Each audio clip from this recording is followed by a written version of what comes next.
Labdien! Vai jūs lietojat mobilo internetu? Tāpēc, ka jums nav? Tāpēc, ka īstenībā es ar parasto internetu. Tā kā Wi-Fi tur viņš ir pieejams. Bet, lai jūs būtu vēl mobilāk, es labprāt uzdāvinātu jums zelta ziltīgas mobilo internetu. Šis ir modems, lūdzu. Tas ir tagad jūsu uz visiem laikiem. Un šis ir sākuma komplekts, kas tur ir 100 karti iekšā, kur jāievieta modēmā, lai viņš sāktu darboties. Tā ir novelcene, var uzlīmēt datoru.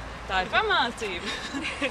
Un tā ir anketiņa neliela, ko es vēlētos, lai jūs aizpildat, lai zinu, kam es esmu uzdāvinājusi. Jā, vai man par to kaut kas nāks? Kādi rēķini? Jūs kļūsiet mobilāk. Tas ir vai kaut kādi rēķini? Nē, tas ir zelta ziltīgs mobilais internets, kas automātiski nozīmē to, ka tā ir priekšapmaksa, pēc tam nekāda rēķina nenāks.